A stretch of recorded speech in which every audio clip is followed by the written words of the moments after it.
Hello, this is Brian, and for the next hour, I'll be reading from the July 28th issue of the Toronto Star on the Niagara Frontier radio reading service. Trump and Netanyahu meet for the first time since launching the Iran war. Israeli Prime Minister Benjamin Netanyahu and President Donald Trump met at the White House on Tuesday for the first time since they launched a joint war against Iran, offering a chance for Netanyahu to smooth out strains in their relationship. The closed-door meeting lasted nearly an hour and a half and was positive and productive, according to White House Press Secretary Karoline Leavitt. The White House and Prime Minister's office did not immediately offer more details. It comes as both face growing pressures at home. Netanyahu is up for re-election and is embattled in part because of his deteriorating relationship with Trump. Trump is under pressure to end an unpopular war that has wreaked economic havoc and driven prices higher ahead of midterm elections this November. Trump revealed some tension with Netanyahu ahead of their meeting, complaining about reports that the Israeli leader plans to discuss intelligence on Iranian activities at Pickaxe Mountain, a potential nuclear site that the U.S. president has threatened repeatedly to bomb. "I know exactly what's going on at Pickaxe," Trump told Fox and Friends. He insisted that whatever Iran is doing is not a big problem, and that Bibi's telling me that because he wants me to stay involved. "Why do you have to announce to the world?" Trump added, flashing his frustrations with his ally.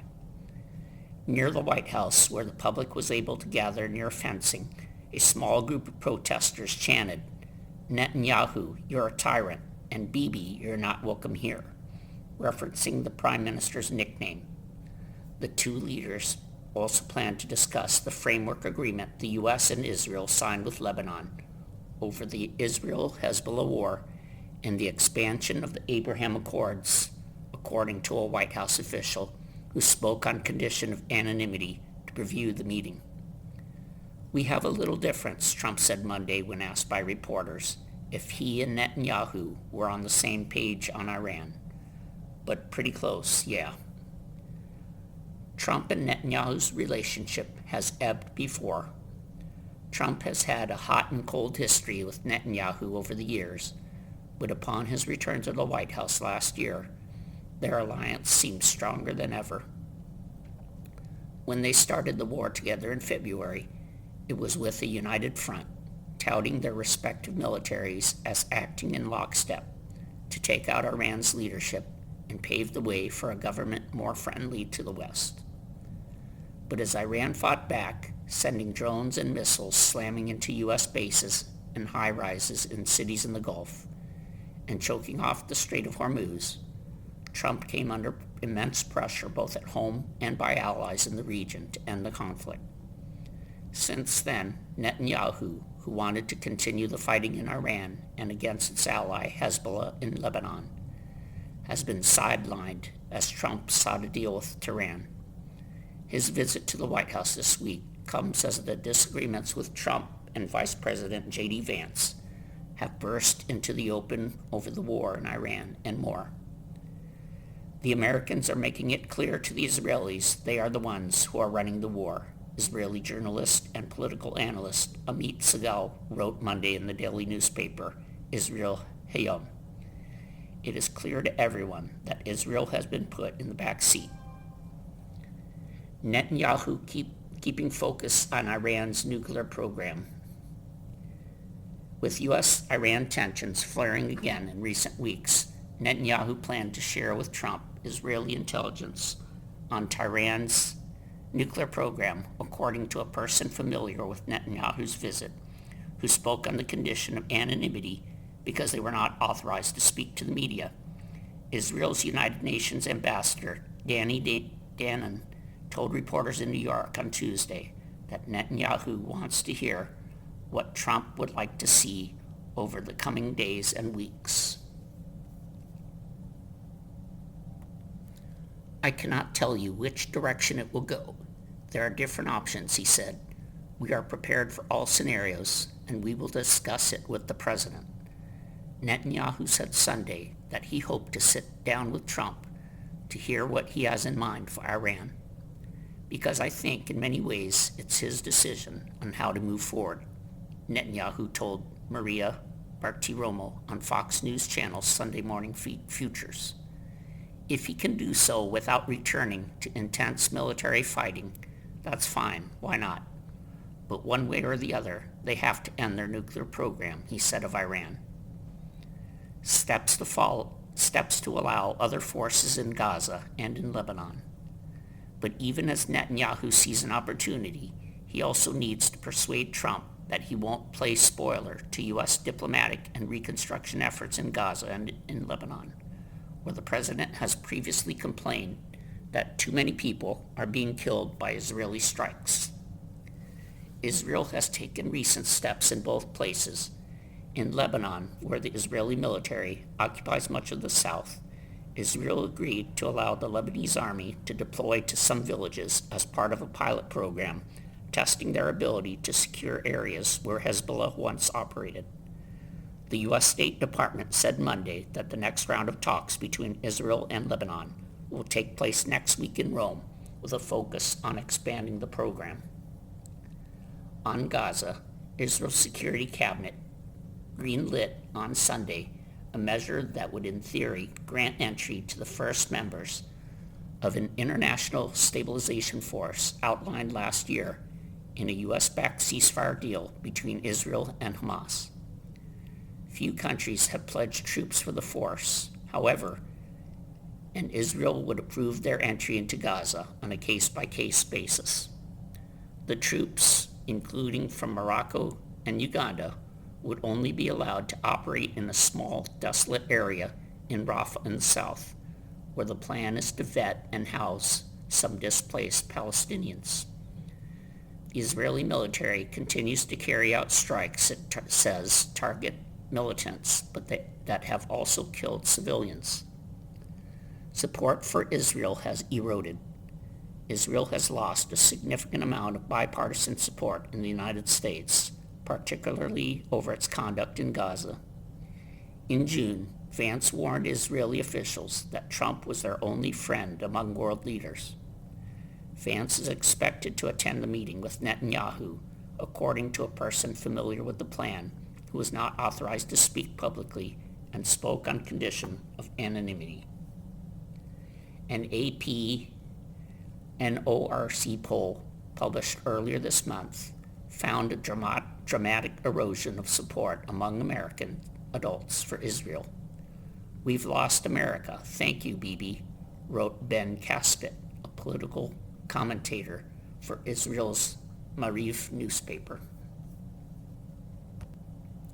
Lindsey Graham eulogized as an American original at services drawing world leaders in Washington.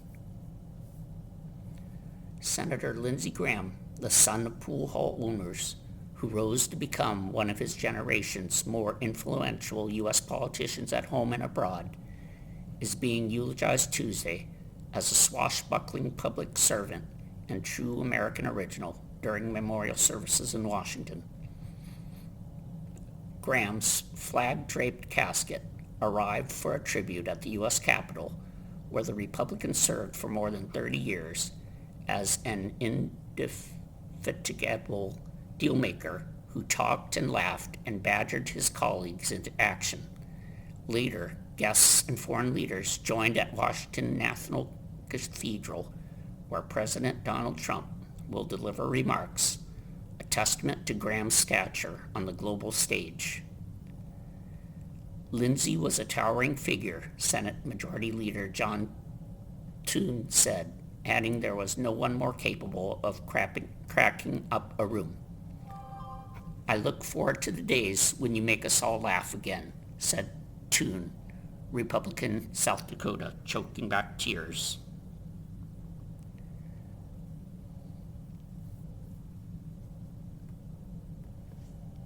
Among those gathered were the leaders of two countries fighting separate wars, Israel's Benjamin Netanyahu and Ukraine's Volodymyr Zelensky, a nod to Graham's role as a foremost believer in the power of the U.S. and its military to intervene in the world's problems.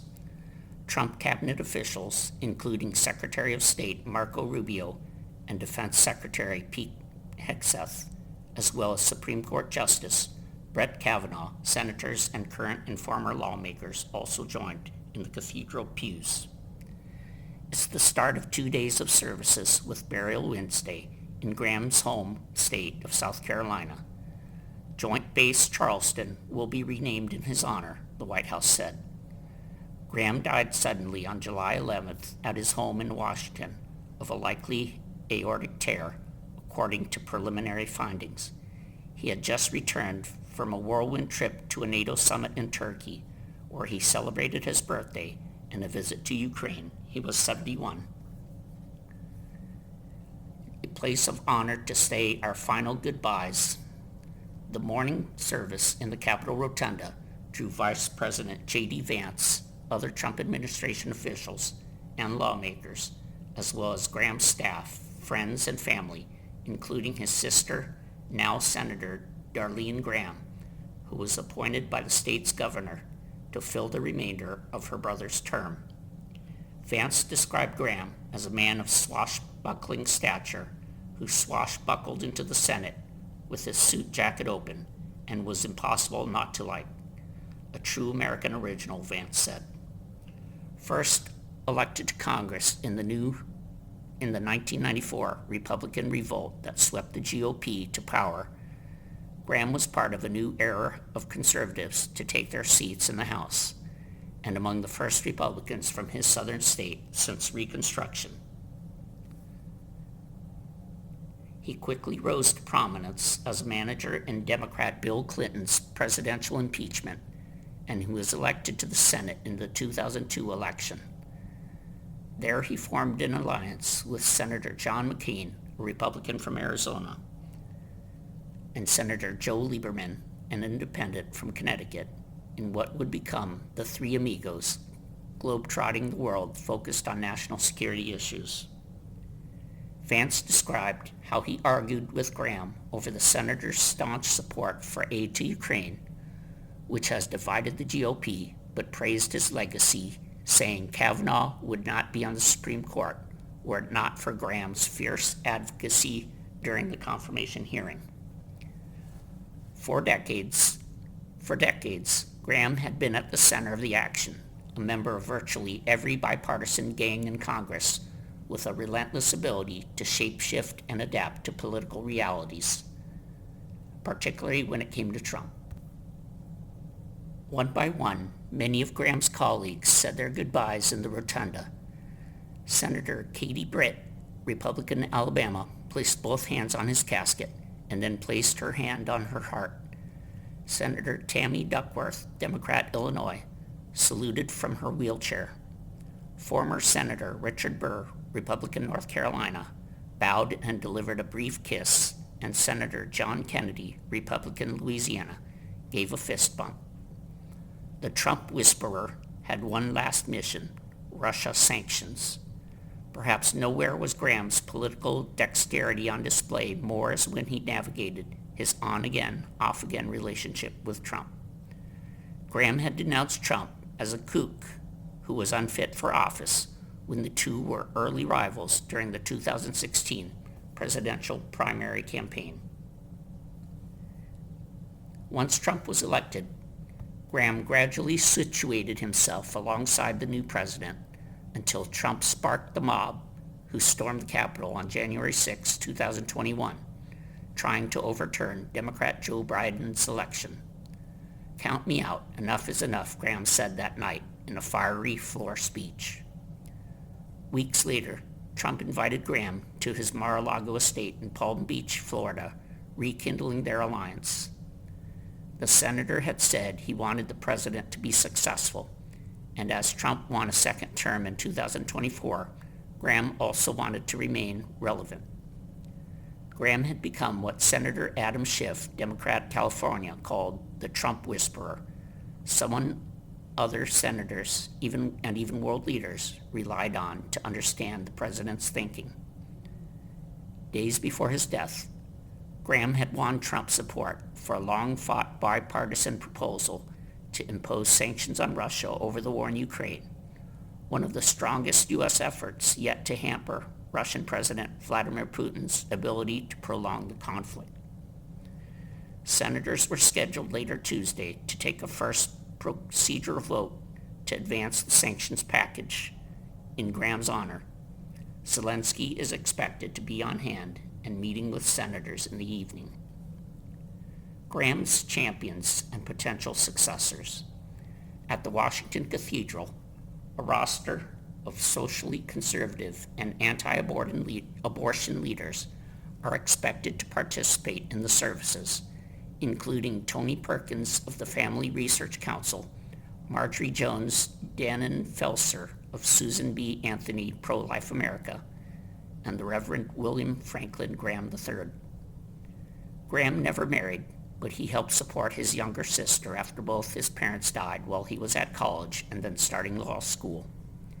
He became the guardian for Darlene, who was then 13, and he later in life often extolled the benefits of Social Security that helped keep them financially afloat. Darlene Graham is now running in a potentially crowded primary field for the fall election. The filing period for the special primary election closes Tuesday, with voting set for August 11th. Graham went on to serve as a Judge Advocate General in the Air Force and remained a Reserve or National Guard member for decades.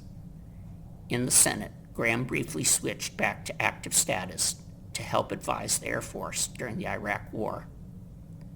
He was awarded the Bronze Star Medal for service in 2014 before formally retiring as a colonel in 2015. You are listening to a reading of articles and features from the Toronto Star on the Niagara Frontier radio reading service. France orders 4,000 more evacuated as fires displace 1/3 across southwest Europe. French authorities ordered 4,000 more people evacuated from tourist sites along its Atlantic coast on Tuesday, widening what may be France's largest peacetime evacuation as returning heat threatened firefighters' fragile hold on a vast wildfire west of Bordeaux. Fresh flames erupted later Tuesday near Grand Croixot, a popular Atlantic beach on the Le Cap Ferret Peninsula, local authorities said. A fleet of 23 planes and helicopters, up from 18, dropped water and fire retardant as crews fought to keep the renewed flames from spreading. The situation remains complicated, that's clear. We're not out of the woods, Gironde Prefect Sophie Brocas said. She said that about 60,000 residents who were evacuated as a precaution from Les Hellions and parts of Mérignac and Essens outside Bordeaux's Ring Road could return on Tuesday. No fires had broken out in the three areas, but residents were told to keep their mobile phones on and emergency bags packed. The opposing movements, thousands ordered out of coastal resorts, while those returning told to be on the alert, underscored how precarious the fire's hold remained. Across France and Spain, roughly 330,000 people have been driven from homes and vacation sites by huge wildfires. Spain braced for its fourth heat wave of the summer, with several blazes still burning out of control, including the largest in its recorded history. Even so, Spanish authorities began lifting evacuation and stay-at-home orders for thousands of people after firefighters made progress overnight. The Gironde fire has burned an area 4 times the size of Paris and forced 220,000 people to evacuate. Interior Minister Laurent Nunez has said it is very, very likely the largest civilian evacuation operation carried out in the country outside war. Evacuations don't deter some vacationers. The precautionary evacuation order covered campsites, holiday villages, tourist residences, and leisure parks around the resort of Le Canal, Gironde regional authorities said. We are at a point of fragility, Eric Brocardi, spokesperson for France's National Firefighters Federation, told the BFM TV broadcast network Tuesday. We will continue attacking this fire despite the forecast rise in temperatures. Even as nearby homes burned and authorities urged tourists to stay away, one family told Le Parisien newspaper it had gone ahead with its trip rather than forfeit a $4,558 holiday, while another group debated abandoning a vacation that had cost $741 each. A fire making its own weather. At its most violent, the Gironde blaze created a gargantuan black thundercloud, electrified and lit from within. It generated lightning, violent winds, and new fires beyond the original front. The phenomenon, known as a pyrocumulonimbus cloud, was the first recorded in France. France's National Weather Service placed Gironde under a yellow heat warning beginning at midday Tuesday, forecasting inland temperatures of 91 to 95 degrees Fahrenheit. More than 448 square miles have burned across France this year, according to the Interior Ministry. Europe is the world's fastest warming continent, heating at more than twice the global average, according to the European Union's Copernicus Climate Service. Western Europe recorded its hottest June on record, with extreme heat and widespread dryness contributing to the spread and intensification of fires in France and Spain, Copernicus said. Crews defend homes and cut fire breaks. In Les Porges alone, west of Bordeaux, the municipal government said about 150 homes were destroyed. Officials warned that smoldering vegetation, rising temperatures, and falling humidity could produce fresh outbreaks along the fire's vast perimeter. Military engineers and forest fire prevention crews resumed cutting fire breaks early Tuesday. Authorities said crews had completed 64 miles of fire breaks. At least 110 firefighters have been injured, the prefecture said. Thousands return as second fire stops advancing. In Lens, about 15,000 evacuees, roughly half of those displaced here, were allowed home after a separate wildfire stopped advancing. The fire is fixed, which is good news in the Lens, French President Emmanuel Macron said Monday evening. Regional authorities said that meant its advance had stopped and no new outbreaks had been reported. Those allowed back included residents of Saguenay, Parentis and Bourne, Biscarrosses Aviation Village, and a large campground. Several other neighborhoods remained inaccessible. Authorities warned that the Lens fire was not extinguished. Residual hot spots, wind, and drought could cause flare-ups, and surveillance and damping down operations were expected to continue for days or weeks. Thousands begin returning in Spain. Spanish firefighters made progress Tuesday, and authorities began lifting evacuation orders for at least 20,000 of the 79,000 people forced to flee over the weekend. Francisco Martin, the central government's representative in the Madrid region, said orders would be lifted in 10 towns, allowing about 20,000 evacuees to return home and ending stay-at-home orders for another 14,000 people. Residents of some villages in Avila were also being allowed home, though authorities did not specify how many. Another 6,000 people could return after a smaller fire near Toledo was brought under control, while several thousand more went home in Castellon. Hundreds of firefighters, backed by military emergency brigades and water-dropping aircraft, continued battling several major wildfires. Smoke from the fires reached Madrid in recent days. Emergency services said residents in central and eastern districts could smell smoke and ash. Spanish Interior Minister Fernando Grande Marlaska said Tuesday that nonstop work through the night left him reasonably positive, though officials warned that crews had only a brief window before extreme heat returned. Spain's National Weather Service said the country was bracing for its fourth heat wave of the summer, with temperatures expected to exceed 104 degrees Fahrenheit in some areas. The government declared a national emergency over the fires. At least 13 people have died in wildfires in Spain this year, making 2026 one of the country's deadliest fire seasons in decades. I've been living in San Martin de Valdeiglesias for 20 years, and I never thought I would see this, said Estela Gonzalez, an evacuated resident staying at a temporary shelter in Brunet near Madrid. It's unfortunate, but I never thought I would see such destruction. Surroundings of Madrid remain at risk. The greatest concern was two large fires that had at times come close to merging into a single blaze in wooded hills about an hour's drive west of Madrid. A fire in hilly rural terrain in Avila, west of Madrid, has become Spain's largest on record, scorching more than 193 square miles, the government said.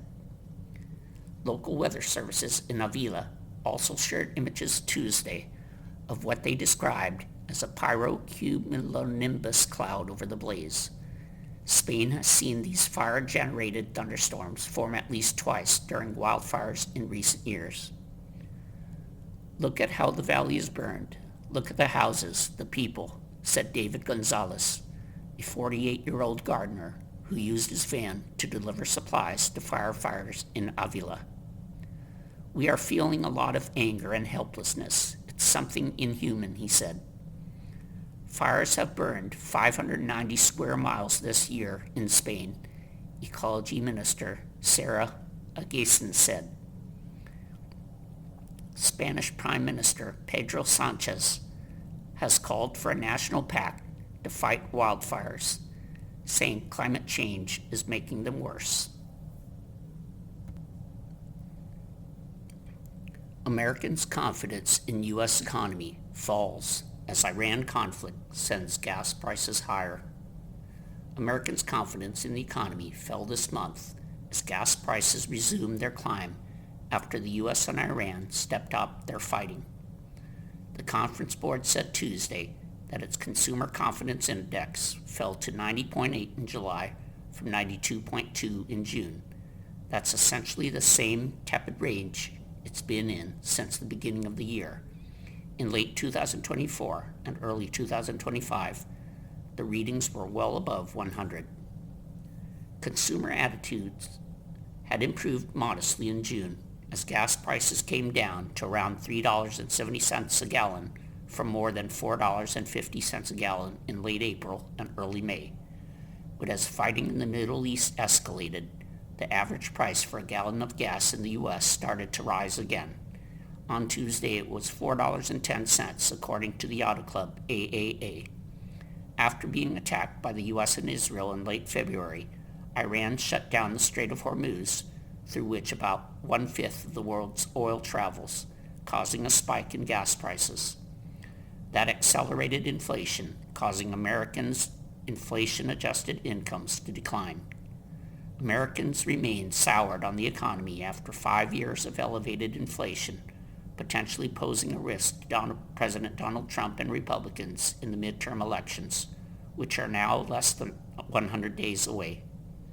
Trump continues to blame inflation on his predecessor, Democrat Joe Biden, yet inflation has risen since Trump's inauguration last year to 3.5% from 3% in January 2025. It jumped even further after the Iran war began February 28th, when it was just 2.4%. Write-in responses to the survey, which were collected from July 1st to July 22nd, remained pessimistic. The board said references to gas prices were down slightly, but remained elevated. Respondents' mention of food and grocery prices increased. Government data shows that buying food to bring home has gotten 33% more expensive since the beginning of 2019. To navigate those higher prices, Americans have turned to couponing, comparison shopping, and cutting back on favorite foods as they absorb the biggest jump in grocery prices in a half century. Beef epitomizes out-of-control grocery prices for many Americans. The price of a pound of ground beef reached $6.82 in June, 79% more than at the beginning of 2019, according to the Bureau of Labor Statistics data. References to jobs and unemployment picked up slightly this month, and views of the current job market fell. Expectations of how the labor market will be 6 months going forward improved slightly, but remained in negative territory. U.S. employers slowed hiring last month and added only 57,000 jobs, less than half the previous month's total. The unemployment rate declined to a low 4.2% from 4.3% in May, though the drop mostly occurred because many people out of work gave up looking and were no longer counted as unemployed. The number of consumers who mentioned war and geopolitics decreased this month, but the board suspects that recent escalation in fighting between Iran and the U.S. could cause those mentions to rise in the next survey. You are listening to a reading of articles and features from the Toronto Star on the Niagara Frontier radio reading service. Criminal gangs increasingly lure people to work in online scam centers, UN Migration Agency warns. The UN Migration Agency is warning that criminal networks have been trafficking hundreds of thousands of people, many of them educated English speakers, to work in online scam centers, and the caseload is growing. The International Organization for Migration says victims are often lured by fake job advertisements, mostly through social media, promising work abroad only to get locked up, have their identity documents seized, and forced through violence, threats, and debt bondage to participate in the online scams. We're seeing so many more of these cases emerge right now, IOM Director General Amy Pope told reporters in Geneva on Tuesday. We're seeing victims from over 80 different countries being trafficked into the scams. They're recruiting people who often speak English very well, who often have graduate degrees, some level of education, Pope said, adding that the cases are specifically playing out across Asia. The Migration Agency cited estimates from the United Nations Office on Drugs and Crime that losses across East Asia, Australia, and New Zealand reached as much as $114 billion last year, and scam compounds across the region could hold hundreds of thousands of trafficked workers. IOM said it had assisted over 3,500 such victims of forced criminality between 2022 and 2025. People who originated from nearly 40 countries, people from Indonesia, India, Sri Lanka, Ethiopia, Kenya, and Bangladesh were most affected. Erdogan says Turkey could get 1 million barrels of oil a day from energy deal with Iraq. President Recep Tayyip Erdogan said Turkey could get up to 1 million barrels of oil a day under an energy cooperation plan discussed on Tuesday with Iraqi Prime Minister Ali al-Zaidi in Ankara. Al-Zaidi was in Turkey for talks on security, trade, energy, transportation, and water management, as well as joint infrastructure projects between the two neighbors.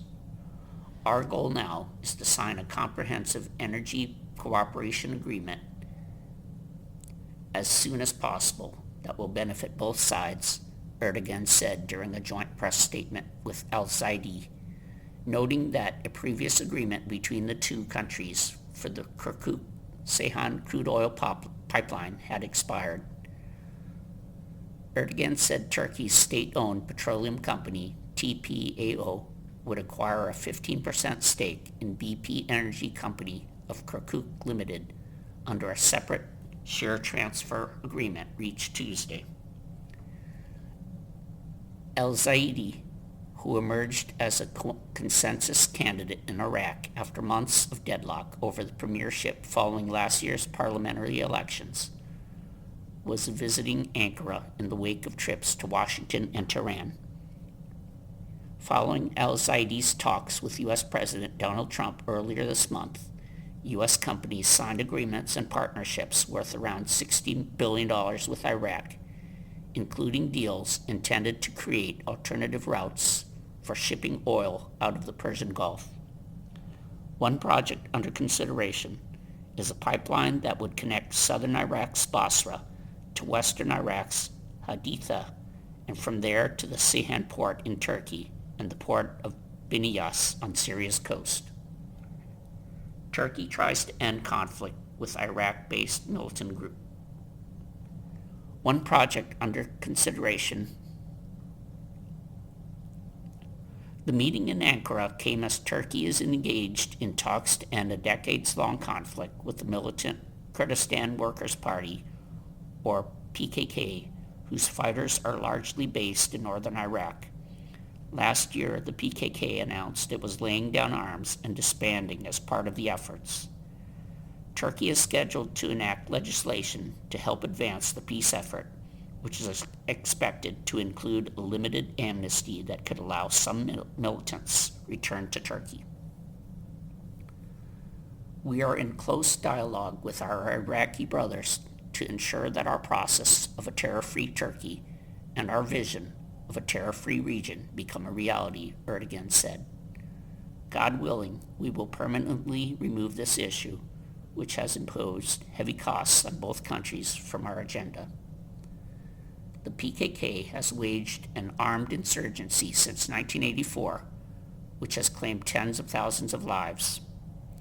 It's designated a terrorist organization by Turkey, the United States, and the European Union. Iraqi PM to visit Saudi Arabia. Al-Zaidi is expected to travel to Saudi Arabia on Thursday, at a time of heightened tensions after the kingdom alleged that Iran-backed Iraqi militias launched drones attacks against it. Al-Zaidi has pledged to disarm non-state armed groups in Iraq by the end of September, a deadline that is likely challenging to meet, particularly since some of the most powerful militias have said they will not lay down their weapons.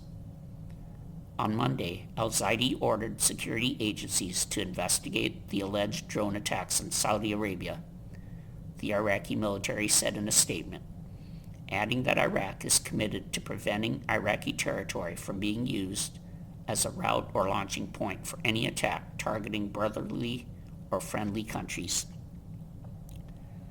The militias have denied any role in the attack. The Islamic Resistance in Iraq, an umbrella group of Iran-backed armed groups, in a statement described the Saudi claims as fabrications and an attempt to justify their inability to respond to the painful Yemeni strikes that have targeted the heart of their infrastructure, implying that the attacks were carried out by Yemen's Iran-backed Houthi rebels. The militias added that any foolish Saudi action will be met with a harsh response that will leave them biting their fingers in regret. Bosnian authorities investigate desecration and fire damage at Medjugorje Virgin Mary Shrine. Authorities in Bosnia on Tuesday investigated the desecration of a Virgin Mary statue and a shrine damaged by fire overnight in a southern Bosnian village, a popular destination for Roman Catholic pilgrims. 2 years ago, the Vatican gave the green light for Catholics to continue flocking to Medjugorje, where children reported seeing visions of the Virgin Mary, offering its approval for devotion at one of the most contested sites of Roman Catholic practice in recent years. Pictures from the site in local media showed the state statue of Our Lady had her face and hands painted black, with an inscription in English on the pedestal that read, "Devil in a Skirt." In 1981, 6 children and teenagers reported seeing visions of the Madonna on a hill in Medjugorje, located in the winemaking region of southern Bosnia. Some of those original seers have claimed the visions have occurred regularly since then, even daily, and that Mary sends them messages. Near the site, a banner was found displayed on a fence with the names of the seers and a message written in Polish that said, "They are fraudsters. I have proof." The Vatican's auction office didn't declare that the reported apparitions in Medjugorje were authentic or of supernatural origin, and flagged concerns about contradictions the alleged visionaries said they have received in the messages over the years. But in line with new Vatican criteria, the dicastery for the doctrine of the faith ruled that the positive spiritual fruits stemming from the Medjugorje experience more than justified allowing the faithful to organize pilgrimages there and permit public acts of devotion. The 2024 decision overruled years of doubts about the veracity of the alleged apparitions by the region's past diocesan bishops and Vatican experts, and it ignored concerns about the economic interests that have turned Medjugorje into a thriving destination for religious tourists. A 7.1 magnitude quake hits Japan's southern Kyushu Island, and dozens are injured or missing. A 7.1 magnitude earthquake shook Japan's southern main island of Kyushu on Tuesday, leaving dozens of people injured or missing after part of a shopping center and a huge chimney at a paper factory collapsed, officials said. A tsunami advisory was issued but quickly lifted. There were fears that at least 2 people were dead. In Kashima town, the quake collapsed the second floor of the Aeon Mall shopping center, trapping an unknown number of people there, according to the fire department in the prefectural capital of Kumamoto. 4 people were pulled out with injuries and taken to a hospital, while 10 others were unaccounted for, the Kumamoto Prefectural Emergency Response Team said. It said the extent of the damage was still being investigated as the search and rescue effort continued. At the Nippon Paper Industries Company's Yatsushiro factory, where a chimney collapsed and the building was damaged, 11 people were trapped underneath the debris, the Kumamoto emergency team said. 2 of them were later found without vital signs, while the conditions of 9 others were unknown, the team said. The Fire and Disaster Management Agency said more than 260,000 people were advised to evacuate, most of them in Kumamoto Prefecture, also in the neighboring Nagasaki Prefecture. The affected area is about 540 miles southwest of Tokyo, the country's capital. A tsunami advisory for the Ariake and Yatsushiro seas on the western coast of Kumamoto Prefecture and 3 neighboring prefectures was lifted within 2 hours, the Japan Meteorological Agency said. Japan's Prime Minister Sanae Takachi told journalists that there were reports of damage to roads, bridges, and buildings, as well as blackouts and fires, though details were unclear. The Fire and Disaster Management Agency said major public facilities or infrastructure were not damaged. Japan's Nuclear Regulation Authority said no abnormalities were found at 3 nearby nuclear power plants. Kyodo News said a hospital in the city of Yatsushiro took in about 40 people with injuries, and about 50 others were taken to a hospital in the city of Kumamoto. The quake also affected a number of major manufacturers in Kyushu. Toyota Motor Corporation said it has suspended the operations at 3 of its factories in Kyushu, in part because of safety issues, and that they will reopen on Wednesday. Toyota said there were no reports of injuries to people or damage at the plants, though the company was still assessing the situation. Honda Motor Company and Nippon Paper also suspended operations, and Yamato Transport Company has also stopped delivery services in and out of Kumamoto, the Nikkei Business Daily said.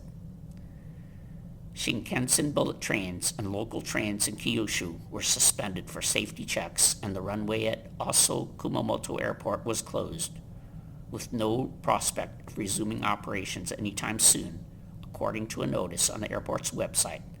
There were no details. The Japanese Defense Ministry said it dispatched military aircraft to the area to assess the situation. A train derailed and fell on its side at Yatsushiro Station, and stone walls were damaged at Kumamoto Castle, a main tourist destination that was badly damaged in the 2016 quake and is still being repaired, Kyoto said. The shaking reminded me of the Kumamoto quake 10 years ago, and I was frightened, said Hiroki Shimoda, an official at Mifune Town Hall, who saw roof tiles of nearby homes crash to the ground. Kumamoto was hit with a deadly quake in 2016 that killed at least 50 people. Shinji Kiyomoto with the Japan Meteorological Agency urged residents to be cautious over the next 2 to 3 days. You are listening to a reading of articles and features from the Toronto Star on the Niagara Frontier Radio Reading Service. UN Human Rights Chief says Israel must end occupation and house demolitions in Lebanon. The United Nations Human Rights Chief said Monday that Israel must end its occupation of large areas of southern Lebanon and halt the demolition of homes, days before Lebanese and Israeli officials are set to hold another round of direct talks. Volker Turk spoke to the Associated Press as he wrapped up a visit to Lebanon, his second in just over a year. He met with government officials, civil society representatives, and Lebanese people displaced by the war between Israel and the Hezbollah militant group. The visit came about a week before Lebanese and Israeli officials are to meet in Rome for talks on implementing a framework deal reached June 26th. It laid out a plan for the deployment of Lebanese military forces in areas in southern Lebanon and withdrawal of Israeli forces alongside the disarmament of Hezbollah. Hezbollah has rejected the direct talks and says it will not disarm. Turk said some Israeli actions in Lebanon could amount to war crimes, echoing criticism from other human rights groups over the widespread destruction of towns and villages and the dozens of medical workers and journalists killed. Demolition of this type raises huge flags about compliance with international humanitarian law, Turk said, describing what has happened as a wholesale destruction of civilian homes. Israel has said that its attacks target Hezbollah personnel and infrastructure. It accuses the group of hiding among civilians and says its troops in occupied parts of southern Lebanon have revealed weapons warehouses and tunnel networks belonging to the group. The latest conflict started March 2nd when Hezbollah fired rockets toward Israel after the U.S.-Israeli February attacks that set off the Iran war. Israel launched an aerial campaign and ground invasion in Lebanon, killing more than 4,000 people and displacing 1.2 million others. The Israeli military still occupies dozens of towns and villages in southern Lebanon. Turk, who is based in Geneva, also met with a visiting team from his office investigating attacks in Lebanon during the war. Lebanese President Joseph Aoun, who met with Turk on Monday, said Lebanon remains committed to the agreement, but warned that Israel's continued military presence and demolitions may undermine its effectiveness. Lebanon will not accept ongoing violations of its provisions, Aoun was quoted as saying during the meeting from his office. The agreement controversially includes both sides withholding from pursuing any form of legal accountability, a move widely criticized in Lebanon. Turk, who has also criticized Hezbollah for its attacks on northern Israeli towns, called for an end to Israel's occupation in southern Lebanon and for displaced people to return safely to their homes. I met yesterday a man who told me that he returned to his village in the zone, south of the so-called Yellow Line, he said. The Israelis were there. They prevented him from going anywhere close to it, and he saw how the village was demolished. Turk said he had contacted Israeli authorities hoping to conduct a similar visit, but had received no reply. Israel was among 10 countries that voted against appointing Turk to a second term, along with the United States and Russia at the United Nations General Assembly. Pentagon's official Iran war death toll no longer lists 4 troops killed during renewed fighting. The 4 American troops killed during renewed fighting between the U.S. and Iran in recent weeks are no longer listed as part of the Iran war death toll in the Pentagon's official casualty count, but have been placed in a new separate category. It is raising questions about properly counting the impact to U.S. service members as the Trump administration has escalated strikes on Iran in a bid to reopen the Strait of Hormuz, while providing little indication of how it intends to wind down a conflict that is unpopular with many Americans. The Defense Casualty Analysis System, which Pentagon officials have repeatedly pointed to as the definitive source on the numbers of dead and wounded from the conflict, removed the 4 fallen soldiers as well as dozens of wounded troops from its Iran war tally last week.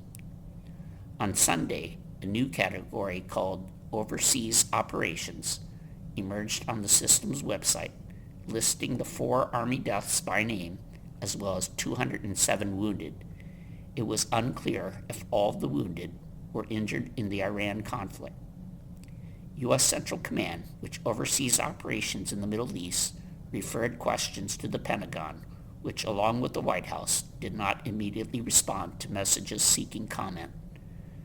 Pentagon described earlier changes to the system as data disruptions.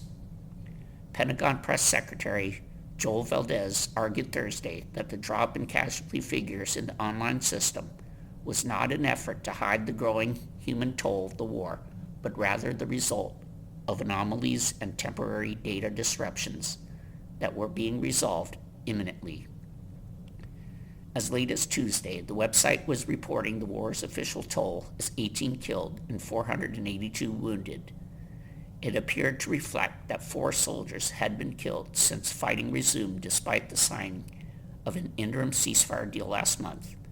3 on a base in Jordan that was struck July 17th by Iranian ballistic missiles and drones, and 1 in Iraq a day later during a controlled detonation of an Iranian drone. Adding further confusion, when the Pentagon announced 2 of the deaths in Jordan, it said the troops were supporting the U.S. mission to counter the Islamic State group.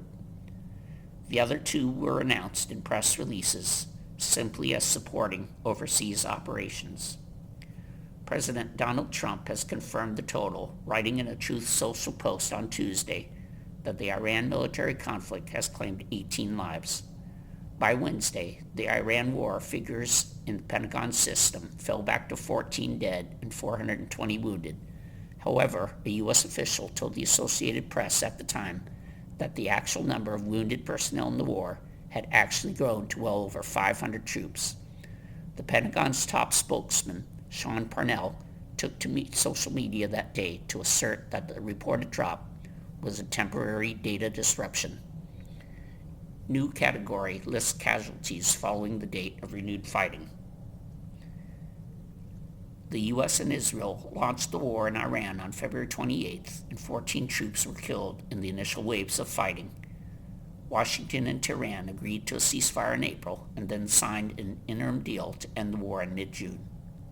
It was short-lived. Iran struck 3 merchant vessels in the Strait of Hormuz on July 7th that were transiting along a route near the coast of Oman, overseen by the U.S. military.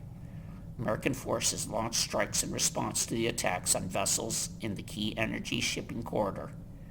Trump soon declared that the ceasefire was over. The Pentagon system's new Overseas Operations category says it tallies casualties starting July 7th.